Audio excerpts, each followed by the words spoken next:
What's up, everyone? Welcome to episode 88 of the Noizze podcast, brought to you by Noizze.co.uk and sponsored by Stereo Brain Records. I am your host / your boy, Chris Pugh, and I am joined by my very good friend and Miss Cynical himself, Samuel Lewis. Mate, how amazing was that interview that we just did with Aaron Pauley? Honestly, really, really terrific. Really, really terrific. That is one of the smartest people I've ever had the fortune of having a conversation with, having an interview with. A really genuinely cerebral, intelligent guy. He really thought about the answers he was giving. I didn't get the impression at all he was giving me the PR spiel. I absolutely don't think that happened even for a second. And it was just a lovely chat and another reminder that, man, this is just a wonderful thing. There's a quote from the start of Christmas Carol where Fred says, "Even though it has never put a scrap of gold or silver in my pocket, I say God bless it." And that's how I feel about this podcast, man. Whatever we get out of this is it's heartwarming, man. It's a lovely, lovely thing.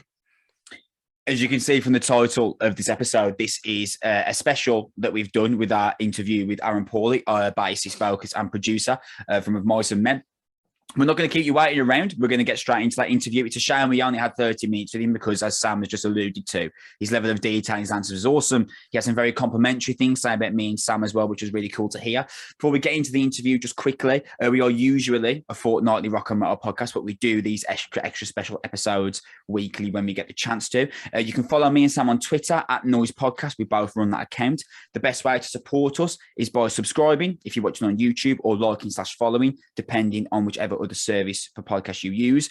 We are everywhere as well. That's YouTube, Spotify, Apple Podcasts, wherever you listen to podcasts or watching. If you're on YouTube, me and Sam will be there. This is going to be our last episode normal of 2021. The next time you see me and Sam, we will be joined by Noizze owner Jack Holloway, and we'll be discussing our album of the year. So this is our last show really before, I guess I might release that episode about December 18th. So with me and Sam, I'm going to take a rest over the Christmas break. Thank you for every watch, every subscription, every listen. Thank you so much. It's been the coolest thing of mine and Sam's life that we've had to do this over last year and to see the growth and stuff. So let's not keep you waiting around any longer. Here is our interview with Aaron Pauley from Of Mice Men. We will be back, I want to say probably between the 15th and the 18th of December, depending on mine, Jack and Sam's schedule for the Album of the Year show. Until then, follow us on Twitter at Noizze Podcast, subscribe on YouTube, or like and follow depending on whichever podcast service you use. This is us, Chris and Sam, with Aaron Pauley from Of Mice Men. Check it out. Enjoy it. See you later.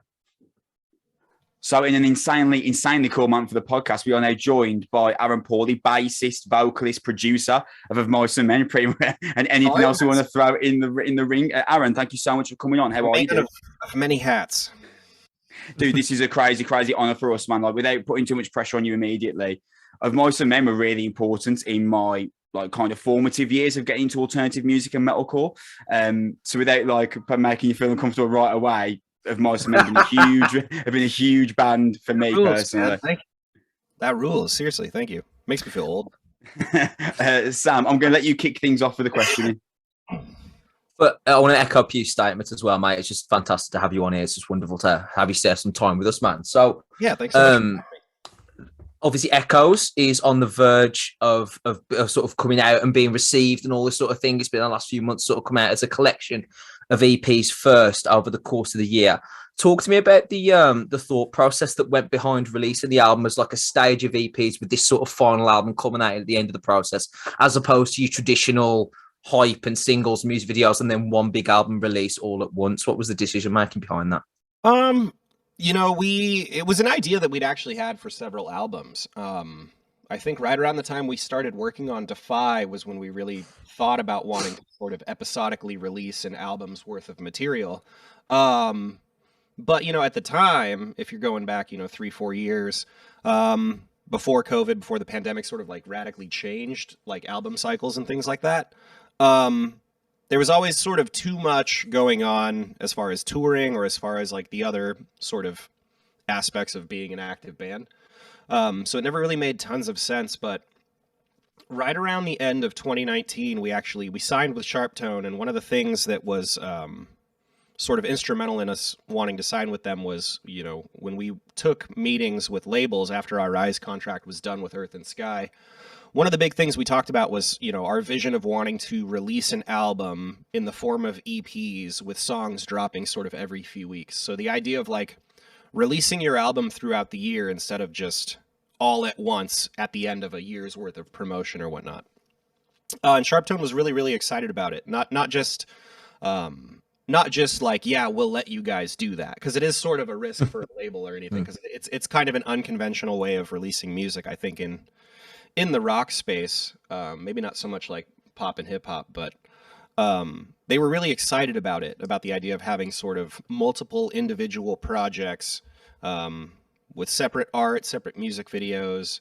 And the whole idea was, you know, as we sort of create music and as we sort of bank the songs, you know, as they sort of live in Dropbox and develop and whatnot, for us, it was exciting because we could work on something small that was meaningful to us at the time, tell a lot about whatever we're going through, about what the world's going through, and then put it out. And by the time the audience hears it, it's not a past lived experience that you're then sharing. It's something that's still sort of relevant to you. So the information that you're, you know, the information and the exchange of ideas and emotion is still kind of current and relevant to you as you're living it.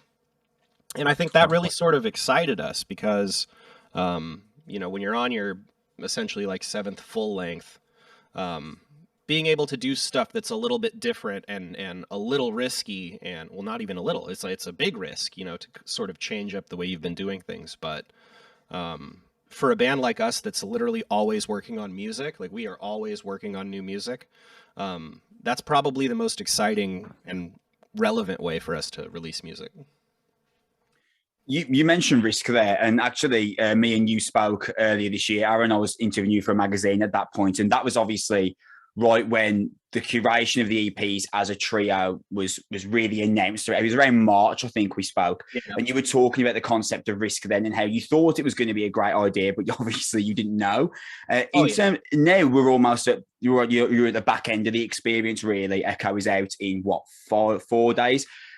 How would you evaluate it as a whole experience now? Has everything gone how you would have expected it to go? Is there anything that you think in retrospect perhaps we should have done this differently, or is it basically been everything you wanted it to be? It was a lot more work than I thought it was going to be, and that's, I think, primarily because you're working with each little individual piece. Each EP has its own artwork, it has its own assets, video, promotion, everything. And I guess I didn't really think about that at the time, but it was probably more work, I think, than we've ever put into anything. But the fan reaction and the way that it was sort of a more episodic conversation rather than, oh yeah, your album, we put it out, and you know, sometimes I feel like an album is a lot to digest, especially if you're trying to sort of push the boundaries a little bit on your own creativity. Sometimes you can lose the audience or scare the audience into and it's a very weird sentiment for me being a musician, but like the whole idea of like a band putting out a record that you don't particularly like, and in your mind you're like, the band has changed into this thing, like the old albums don't exist or whatever. There's way less of that. There's a lot less like trepidation. There's more just sort of creative freedom when you're working on 3 songs, knowing we can get a little weird with this one, and worst case scenario, it's the weird one.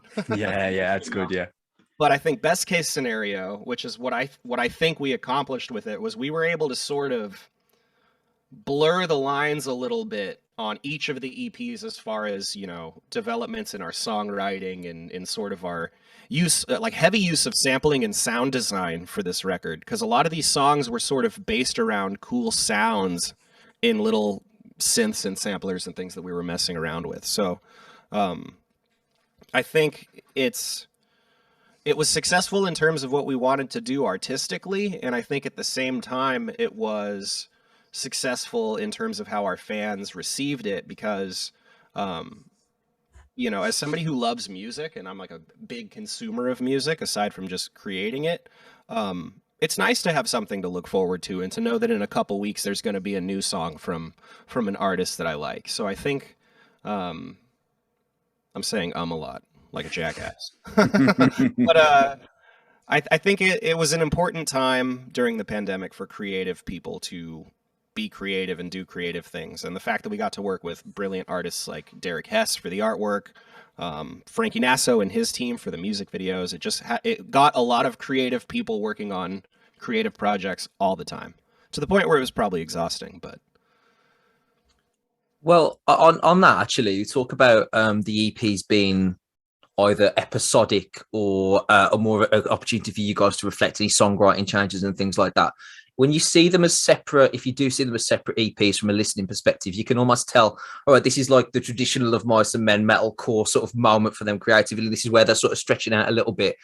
For you guys, obviously releasing it under the Echoes moniker at the end of the year, do you see them as an artist as common threads of which these are little moments of that common thread, or do you legitimately mentally, when you're putting them together, see them as completely separate entities that you've now sort of constructed together at the end of that process, or was it always intended to be something that had that commonality throughout?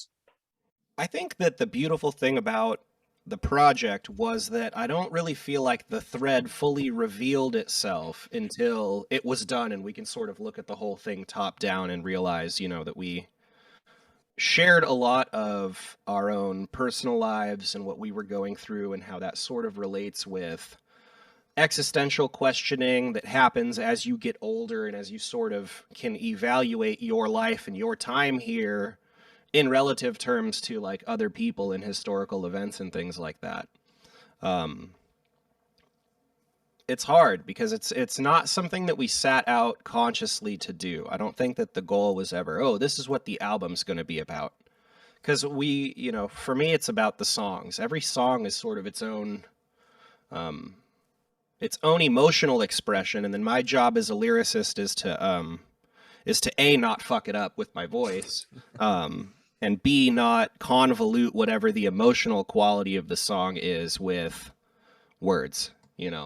It's for me, vocals and all of that is sort of like a secondary sort of complementary thing to whatever the emotional quality of the music is. And that comes from a place of, it sounds very cliche, but it's a very pure expression, to create a music piece that has no lyrics or vocals and to really get a sense of what that is trying to convey. I think from a creative standpoint, when you're doing that from a very honest place and you're not trying to think too much about the end product, but you're just trying to think about how you're expressing right in the moment, it ends up being a very complimentary process. But I don't Sounds think... like you see yourself more as a musician than a lyricist, and does it kind of hint at a potential instrumental of Mice and Men song moving forward, or something where you think, you know what, this doesn't need lyrics, the emotional weight is conveyed perfectly already? I don't know. I don't know that we'll ever do something like that, because I think that the lyrics and melodies and vocals is very important and is sort of a bridging connection for a lot of people. A lot of people who aren't musicians can hear music and they're like, okay, cool, but it's sort of that, it's sort of that second hand that you're reaching out with to really grab onto them. Yeah. But, I've learned to never say never, so I don't ever say never. So it's possible, but I would say it's unlikely. Fair enough. I just dashed somebody's dreams out there. Mine, mainly. when it was announced that you were signed to Sharptown, I was so pleased, because I think that is the perfect marriage, in the sense of Sharptown is this label that is just brimming with insane young talent, and of Mice and Men are a band that are still young, but have got this huge wealth of experience behind you as well. Now, something I was curious of the second I saw that announcement, when you were like, when Mice and Men were in the infancy and you were a younger band than you are now, do you think young bands would benefit more from someone tapping them on the shoulder all the time and saying, this isn't a good decision? Or should they be allowed to make their own mistakes and learn? Like, for you, for example, if you were having a conversation with Loathe and Loathe were telling you what they were going to do next, do you think it would be beneficial to be like, guys, that might not be a good call? Or would you allow that to happen and then they learn and curate their own experience from that? If I've learned anything, it's that every situation's different, and I don't necessarily trust my own instincts with a lot of things.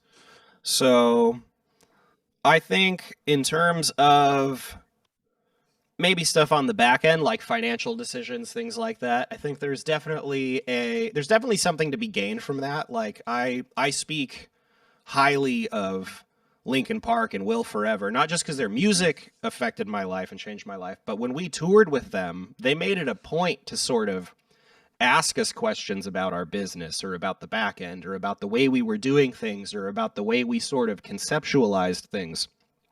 And it was never in terms of like, yeah, do this, don't do this, but here's how we do it. And I think, you know, to make yourself available, but at the same time, it's completely overbearing. And I think the worst thing that can happen is you try and force your lived experiences onto somebody else who hasn't lived those experiences. Yeah. And they go, "Ah, just fuck off. And then whatever good advice you did have isn't going to be worth a damn if someone's not going to listen to it or pay any credence to it. But I think that's something that the scene has always been good about, though, is for the most part, I don't know that tons of the bigger acts have ever, or not even necessarily bigger acts, but older acts or more experienced acts, or as I call them, jaded acts. Me too. You know, make themselves available. You know, that's, for me, that's a big thing. Is you know, my opinion is worth just as much as anybody else's opinion. But if somebody were to ask me or want to know things, you know, I make myself available to that. Yeah, I think that's very, very fair. I want to talk a little bit about something that Chris referred to at the start. You produced and mastered this album yourself while also being the vocalist and the bassist, which just seems like a gigantic burden or pressure or even a freeing concept for you. So I want to ask what the decision-making process was behind doing that for this particular thing, because you didn't just sign yourself up for one album, you essentially signed yourself up for a series of mini albums. And is that going to be the future for Mice Men? Is that the way you see yourself producing music? If we set a new trend, or is this just like you were talking about with the EP situation, this was an experience and you're looking forward to seeing how it comes out and that type of thing? You know, it was born out of necessity at the time. When the pandemic started locking everything down, one of the first things that actually went was the studio that we had done, Restoring Force Full Circle, and then we recorded Earth and Sky as hybrid studios. That it went for sale, and we were like, okay, well, that's not going to be an option. The way that we produce this record is 90% the same as we would basically just do with our own pre-production, where we would have these songs basically entirely finished. We would have a lot of, imagine it like a cake. We would have baked the cake and we would have got the frosting. We might have just not have dyed it yet or got it fully there to where it's presentable and show ready.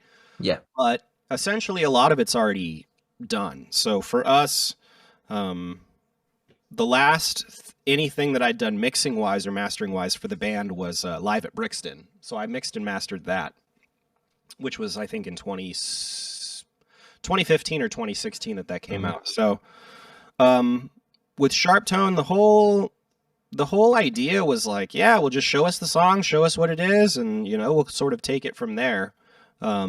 We had signed with them in 2019. We had also put out a record in 2019. So I didn't know, it's not that I didn't know. There was really no sort of expectation, I guess, from the label to say, oh, we need stuff immediately. You know, if you follow a traditional release schedule, we could have put something out, you know, essentially at the end of the year, or not, you know. And so for us, it was more just about, you know, the creative process was more freeing because we could all record our own parts and we could sort of experiment. I know for myself personally, a lot of the vocal structuring and sort of the change in vocal presence between past albums and this one is probably an evolution in terms of layering and really sort of trying to use the sound and creation and production of the album as a songwriting element outside of just, you know, how do we make this sound good? And I know that I wouldn't have done that if somebody would have been behind the board, if you will, because if I'm sitting in a booth and I know somebody's pressing buttons, my whole goal is to get finished with something of quality so that they can keep working. Right. But if it's me that's pushing the buttons, I don't at all mind wasting 4 hours of my own time messing with a harmony stack or something that ends up becoming Bloom, you know. Yeah. So it was it wasn't necessarily a ton of pressure, because after we had turned in Obsolete, which was basically just a rough bounce, it wasn't even a mix, it was just like a rough bounce of Obsolete. The label goes, sick, awesome. And we're like, oh, we can just produce this ourselves? And they're like, yeah. It's like, say less. Yeah, so it was a really fun experience, and I think we all learned a lot, and at the same time it sort of validated our efforts in a way too, because now we know that we can do this ourselves, and we can make a record with just the four of us and have something of quality that we can put out, you know. And it's not just about having something of quality that you can put out, but our fans are telling us that they like this music more than they like a lot of the old music, and they like the mix more than they like the old mixes. And it's somewhat funny and also validating, you know, to think 5-6 years ago we wouldn't have been having this conversation, because it's, well, we're going to go to a studio, we're going to work with a producer, we're going to make the record, we're going to go on tour. Of course. But you know, the conversation can now be, we're going to sit amongst ourselves and create music and be able to put out a viable product, and not just viable to the label, but it's something that our fans really enjoy, which to us, you know, you get to a certain point in your career where it's not necessarily that you take your platform or your success for granted, but I think you're willing to give yourself you're willing to sort of walk closer to the edge and peek over a little bit, you know, knowing you might fall off. So it was fun. It was a really, really sort of very challenging, and at the same time, there was probably less pressure in the traditional sense of worrying if the producer likes it, worrying if the label likes it. But when you are the producer, then it's just about if you like it and if it speaks true to you. So it sort of took out this other checklist element of, oh, we got to make sure this passes this person before it keeps going. So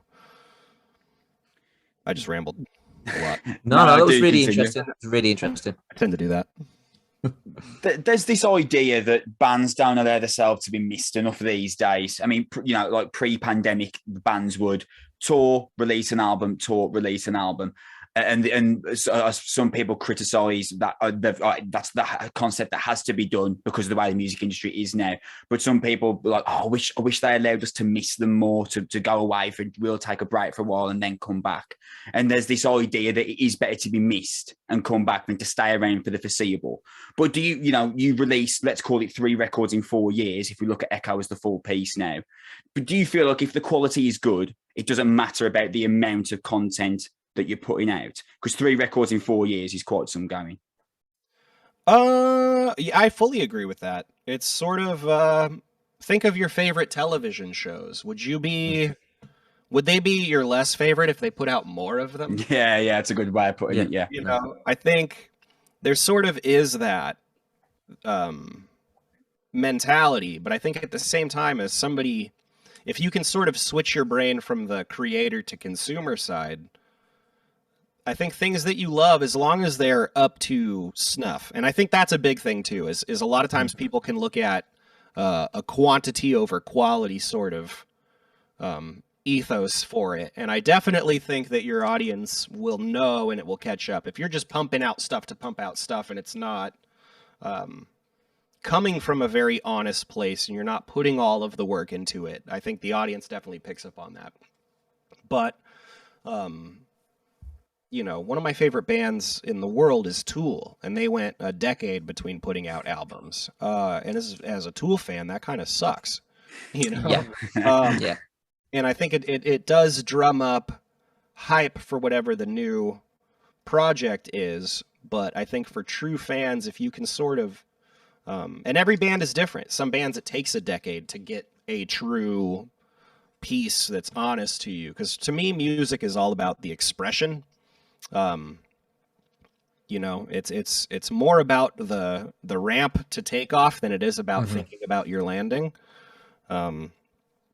And so for us, we are always working on music. For us, it's not a stretch for us to try and honestly and genuinely create something that means something to us, because we're doing it all the time. But that's, I think, single-handedly the most important thing. So whether or not it takes you 2 years to get an album's worth of material that comes from, you know, your lived experiences, and it comes from a genuine place of wanting to express yourself, or if you can do that, you know, every few months, I think as long as that's your focus, then I don't think it really matters how often you put stuff out, because I think music as a language, people will latch onto it if you're expressing from an honest place. Yeah. So speaking about that one, so we talked a little bit about the musical expression, a little bit about the lyrical.